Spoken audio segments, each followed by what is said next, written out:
Hello everyone, welcome to our channel be a success point. So friends, आज हम लोग देखने वाले हैं इंटरमीडिएट एग्जामिनेशन 2023 का जो आप लोग का एनुअल एग्ज़ाम होने वाला है। आप लोगों का वो मॉडल प्रश्न पत्र पॉलिटिकल साइंस का देखने वाला है। ठीक है, तो पॉलिटिकल साइंस के जो भी स्टूडेंट हैं वो प्लीज़ इस वीडियो से जुड़ें और अंत तक इस वीडियो को देखें। ठीक है, तो आइए देखते हैं पहला क्वेश्चन। फिलहाल के लिए बता दें कि ये क्वेश्चन आप लोग एग्जाम के दृष्टिकोण से काफ़ी बेनिफिशियल होने वाला है। तो आप लोग के एग्जाम में बिल्कुल इसी तरह का प्रश्न आएगा, या तो 50% आएगा या पूरा का पूरा पेपर ही लड़ेगा। लेकिन इसमें से प्रश्न मैं गारंटी के साथ कहती हूँ कि ये जरूर आएगा इसमें का प्रश्न।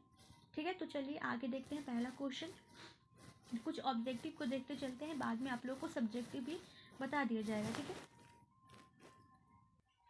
तो फ्रेंड्स चलिए, पहला प्रश्न है कि 1967 तक भारत में किस प्रकार की दलीय व्यवस्था थी। तो ये थी एकल आधिपत्य दल व्यवस्था थी। ठीक है, एकल आधिपत्य दल व्यवस्था। अगला है कि भारतीय राष्ट्रीय कांग्रेस के द्वारा किस प्रकार के समाजवाद को अपनाया गया था। तो ये अपनाया गया था गांधी का सर्वोदय समाजवाद को। ठीक है, भारत के किसी राज्य में कम्युनिस्ट पार्टी को सत्ता में आने का सर्वप्रथम अवसर कब मिला था। तो ये मिला था, आप लोग को बता दें, 1957 के दूसरे चुनाव के बाद मिला था। आगे देखते हैं, भारत के प्रथम और गैर कांग्रेसी प्रधानमंत्री कौन थे। तो भारत के प्रथम और गैर कांग्रेसी प्रधानमंत्री मोरारजी देसाई थे। निम्नलिखित में से किसे वामपंथी पार्टी की कोटि में रखा जा सकता है। तो वामपंथी पार्टी की कोटि में रखा जा सकता है समाजवादी पार्टी को। ठीक है, संविधान सभा में प्रारूप समिति के अध्यक्ष कौन चुने गए थे। संविधान सभा में प्रारूप समिति के अध्यक्ष बेनेगल नरसिंह राव चुने गए थे। भारतीय नागरिकों को कितने मौलिक अधिकार प्राप्त हैं। तो 6 मौलिक अधिकार प्राप्त हैं। ठीक है, 6 मौलिक अधिकार। आगे देखते हैं, तो भारतीय संविधान को पूर्ण रूप से किस दिन अपनाया गया था। तो 26 जनवरी 1950 को। संविधान के किस भाग को जर्मनी से लिया गया है। तो राष्ट्रपति के संकटकालीन अधिकार को जर्मनी के संविधान से लिया गया है। संविधान के किस भाग में मौलिक अधिकारों का वर्णन है। तो तृतीय भाग में। प्रथम भाग में बता दें कि संघ और उसके राज्य क्षेत्र हैं, और चतुर्थ भाग में आपको नीति निर्देशक तत्व। ठीक है, नीति निर्देशक तत्व है। चलिए, भारत में एकल नागरिकता का विचार किस देश के संविधान से लिया गया है। तो एकल नागरिकता का विचार जो है ब्रिटेन के संविधान से लिया गया है। भारत में कितने राज्य में द्विसदनात्मक व्यवस्थापिका है। तो भारत में जो है वो 6 राज्य में, भारत में 6 राज्य में द्विसदनात्मक व्यवस्थापिका है, यानी कि उतने राज्य, यानी कि उसमें विधान परिषद भी सम्मिलित हो। ठीक है, निम्नलिखित में से किस राजनीतिक पार्टी का उदय इंडिया अगेंस्ट करप्शन आंदोलन से हुआ है। तो इंडिया अगेंस्ट करप्शन आंदोलन से हुआ है। तो जन अधिकार पार्टी, आप पार्टी, हम पार्टी, यानी कि इनमें से सभी हो जाएगा। भारत में पहली महिला राज्यपाल कौन थी। तो भारत में पहली महिला राज्यपाल सरोजनी नायडू थी। ठीक है, सरोजनी नायडू। किस देश का संविधान विश्व का सबसे बड़ा संविधान है। तो भारत का संविधान जो है विश्व का सबसे बड़ा संविधान है। संयुक्त राष्ट्र संघ महासभा की पहली महिला अध्यक्ष हैं विजय लक्ष्मी पंडित। ठीक है, विजय लक्ष्मी पंडित।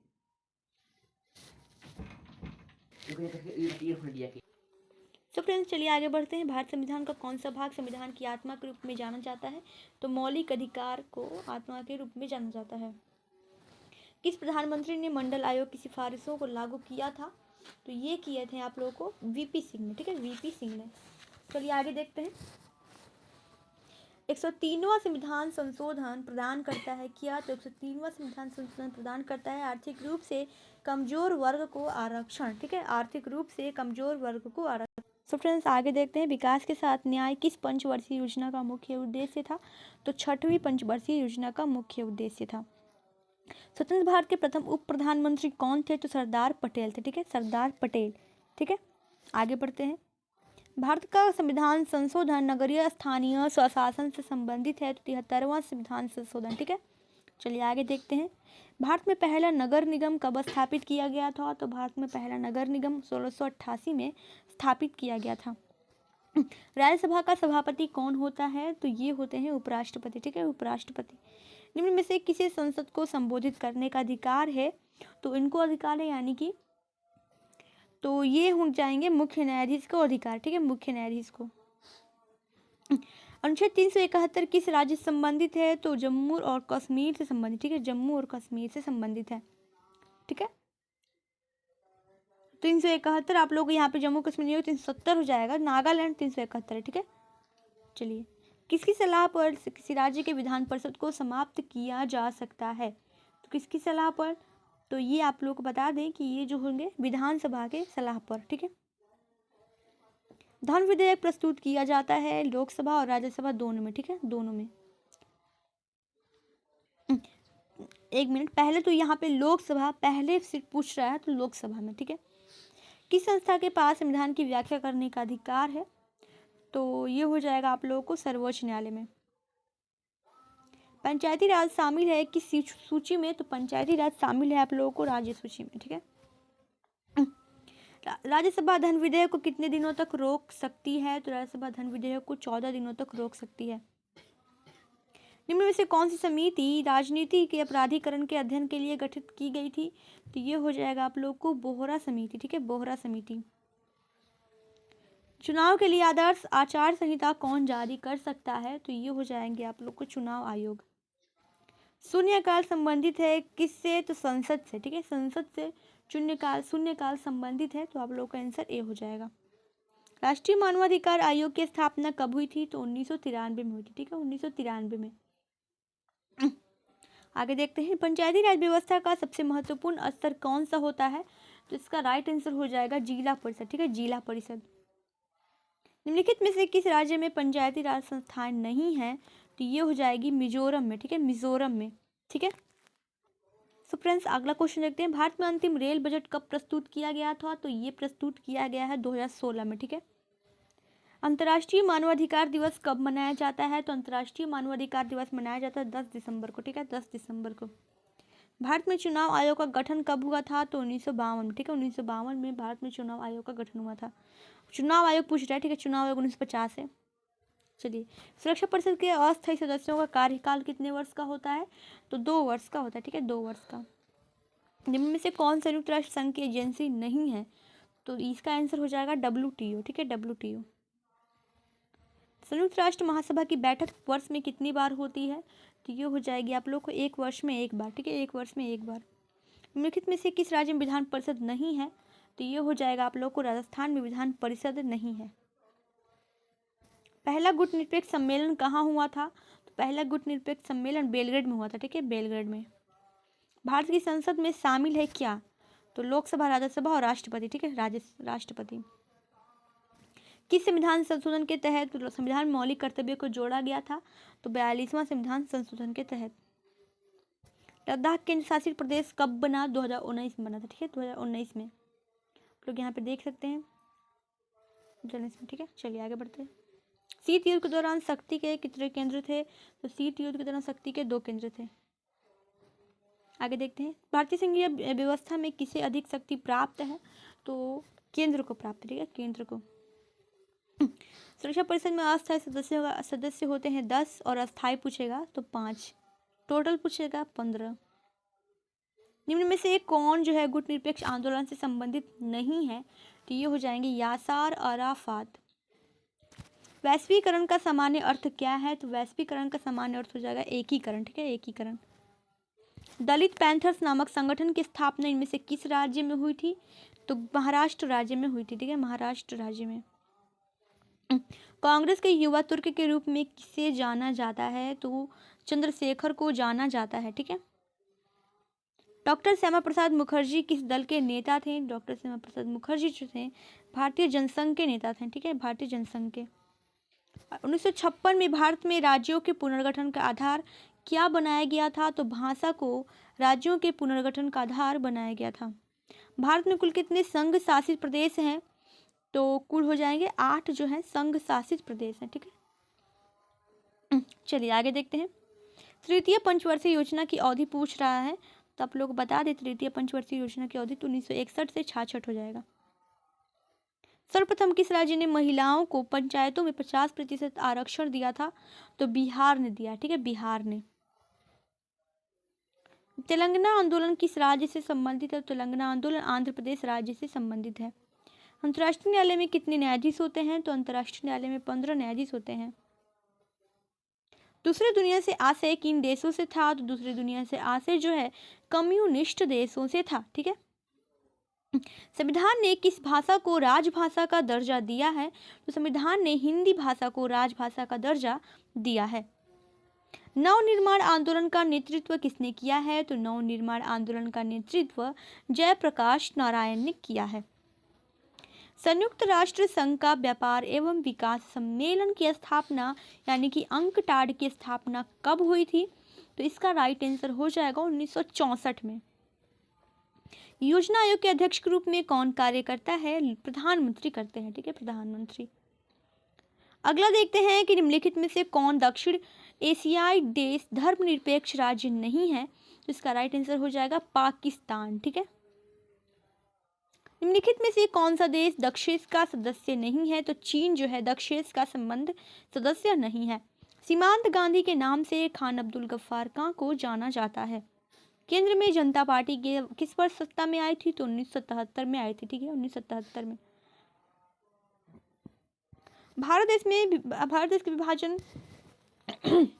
से कौन कौन से प्रांत प्रभावित हुए थे? तो ये हो जाएगा आप लोगों को पंजाब और बंगाल प्रभावित हुए थे। किसने कहा भारत विविधता में एकता का देश है? तो भारत विविधता में एकता का देश है, ये कहने वाले आप लोगों को महात्मा गांधी हैं। ठीक है। सबसे पहले किस राज्य में राष्ट्रपति शासन लगाया गया था? तो सबसे पहले जो है ये पंजाब राज्य में राष्ट्रपति शासन लगाया गया था। संयुक्त राष्ट्र संघ का मुख्यालय कहाँ अवस्थित है? तो ये हो जाएगा न्यूयॉर्क में अवस्थित है। मुख्य चुनाव आयुक्त का कार्यकाल क्या होता है? तो ये होता है 6 वर्ष या 65 वर्ष की आयु तक जो भी पहले हो। ठीक है। कांग्रेस का विभाजन किस वर्ष हुआ था? तो कांग्रेस विभाजन हुआ था आप लोगों को 1969 में। ठीक है, 1969 में। भारत में दल विदल विरोध से संबंधित कानून कब बना था? तो ये बना था आप लोगों को 1985 में। ठीक है, 1985 में। अनुसूचित जाति संघ की स्थापना किसने की थी? तो अनुसूचित जाति संघ की स्थापना जो BR अम्बेडकर ने की थी। मुक्त व्यापार का क्या अर्थ होता है? तो मुक्त व्यापार का अर्थ होता है आप लोग बता दें कर मुक्त लेन देन। भारत को परमाणु शक्ति संपन्न देश की श्रेणी में कब शामिल किया गया? तो 2008 में शामिल किया गया था। ठीक है। गांधीवादी समाजवाद की स्थापना करना इनमें से किस दल का प्रमुख उद्देश्य था? तो यह आप लोगों को हो जाएगा समाजवादी पार्टी का प्रमुख उद्देश्य था। 1973 में भारतीय जनसंघ का विलय जो है किस पार्टी में हुआ है? तो ये हो जाएगा जनता पार्टी में हुआ है। संविधान के अनुसार पिछड़े वर्ग की पहचान का मुख्य आधार इनमें से क्या है? तो ये हो जाएगा आप लोगों को सामाजिक एवं शैक्षणिक स्थिति। उल्फा एक आतंकवादी संगठन है, कहाँ की? तो उल्फा कहाँ की है? तो उल्फा जो है भारत की है। ठीक है, भारत की। भारत में हरित क्रांति के जनक कौन थे? तो MS स्वामीनाथन थे। ठीक है, MS स्वामीनाथन। भारत को एक धर्मनिरपेक्ष राज्य घोषित किया गया था, कब किया गया है? तो ये किया गया है 1976 में 42वां संविधान संशोधन के द्वारा। भारतीय किसान यूनियन की स्थापना किस राज्य में हुई थी? तो ये हुई थी पंजाब राज्य में। ठीक है, पंजाब राज्य में। ताड़ी विरोधी आंदोलन भारत के किस राज्य का आंदोलन था? तो ये था आंध्र प्रदेश का आंदोलन। ठीक है। 1951 में कांग्रेस से अलग होकर आचार्य कृपलानी ने किस पार्टी की स्थापना की थी? तो ये किए थे प्रजा सोशलिस्ट पार्टी की स्थापना। निम्नलिखित में से कौन एक संवैधानिक संस्था नहीं है? तो ये हो जाएगी नीति आयोग एक संवैधानिक संस्था नहीं है। भारतीय विदेश नीति के प्रमुख लक्ष्यों के संबंध में इनमें से कौन सही है? तो ये हो जाएगा आप लोगों को उपयुक्त सभी, यानी कि नस्लीय भेदभाव की समाप्ति का प्रयास, मानवाधिकार की रक्षा का प्रयास, उपनिवेशवाद का विरोध। भारतीय विदेश नीति के निर्माता के रूप में किसे जाना जाता है? तो आप लोगों को पंडित जवाहरलाल नेहरू को जाना जाता है। आगे देखते हैं जस्टिस पार्टी किस राज्य से संबंधित पार्टी है? तो जस्टिस पार्टी हो जाएगी मद्रास राज्य से संबंधित पार्टी। 1974 के बिहार आंदोलन को किस नाम से जाना जाता है? तो 1974 के बिहार आंदोलन को छात्र आंदोलन के नाम से जाना जाता है। द्रविड़ मुनेत्र कड़गम के संस्थापक कौन है? तो द्रविड़ मुनेत्र कड़गम के संस्थापक है रामास्वामी नायकर पेरियार। क्षेत्रीय असंतुलन के फलस्वरूप किस राज्य का गठन हुआ है? तो ये हुआ है नागालैंड और मिजोरम, यानी कि दोनों का। ठीक है। नर्मदा घाटी परियोजना से प्रभावित होने वाले राज्य कौन से हैं? तो ये हो जाएंगे मध्य प्रदेश, गुजरात और महाराष्ट्र। भारत में नई आर्थिक नीति जो है 1991 में लागू हुआ था। मंडल आयोग के अध्यक्ष कौन थे? तो वीपी सिंह थे। ठीक है, वीपी सिंह। एक मिनट, वीपी मंडल थे, वीपी सिंह के समय हुआ था, वीपी मंडल थे। ठीक है, तो ये हुआ आप लोगों का पूरा 100 क्वेश्चन हिस्ट्री से। तो अगर आप लोगों को सब्जेक्टिव क्वेश्चन भी चाहिए तो आप लोग प्लीज़ जरूर कमेंट करें और इस वीडियो को 1000 लाइक तक जरूर पहुंचाएं। थैंक्स टू ऑल, मिलते हैं नेक्स्ट वीडियो में।